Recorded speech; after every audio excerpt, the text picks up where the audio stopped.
Good day, I'm about to discuss to you Data Analyst Responsibilities.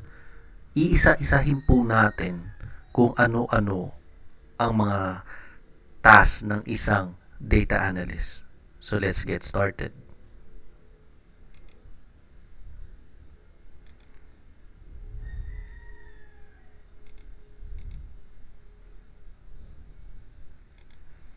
Okay.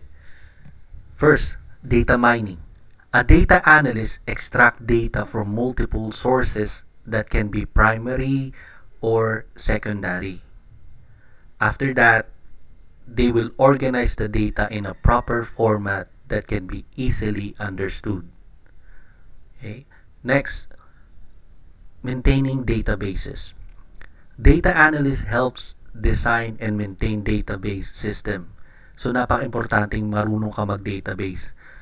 Okay? Hindi mo kailangan muna mag-aral ng Python. You just stick for the basic first. Excel, sunod SQL Server, after nun, Power BI, and then you do Python pagdating ng advanced level. So, this includes, on terms of database system, this includes creating, updating, reading of records. So, dito pumapasok ang CRUD. C-R-U-D. Diniscuss ko to sa isang lecture ko sa SQL Server database. Makikita niyo po doon. Data preparation. Yung data na na-collect from multiple sources would always have errors. May paulit-ulit na data.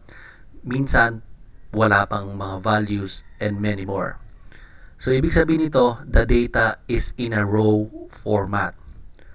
So, pagka-extract ng data, so ang kailangan ng data analyst is to convert the raw data into structured data by resolving all the errors on the data.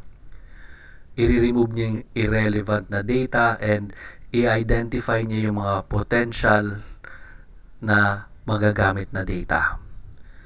These apply many data cleaning techniques to make it ready for manipulation and data visualization. Okay. Next, QA or quality assurance.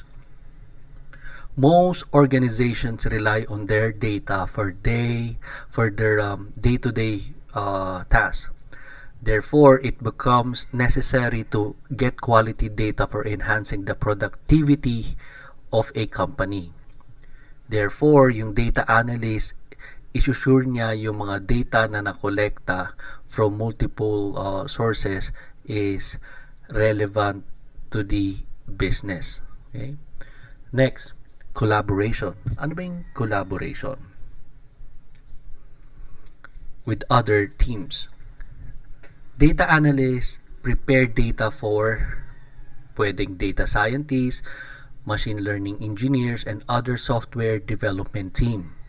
They use the data for building machine learning-based automated software. Data analyst coordinates with development teams to convey the necessary information related to the data. Next, maintaining the confidentiality of data. So, data and information are the most important resource for any business. So, yung data security dapat as much as possible mataas.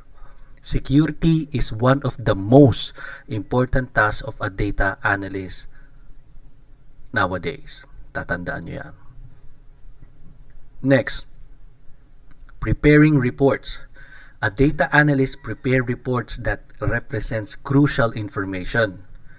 These reports consist of graph and charts to represent factors associated with the business. They will help monitor the direction of business growth by analyzing factors such as profits, market analysis, internal activities, and a lot more. Last, syempre troubleshooting. A data analyst helps troubleshoot issues related to data, information, report, tapos yung group of report tawag dun is dashboard. Aayusin mo yung design, aayusin mo yung values, and database of course. So ito ang mga trabaho ng isang data analyst. So I will end my discussion in this one. Thank you and have a nice day.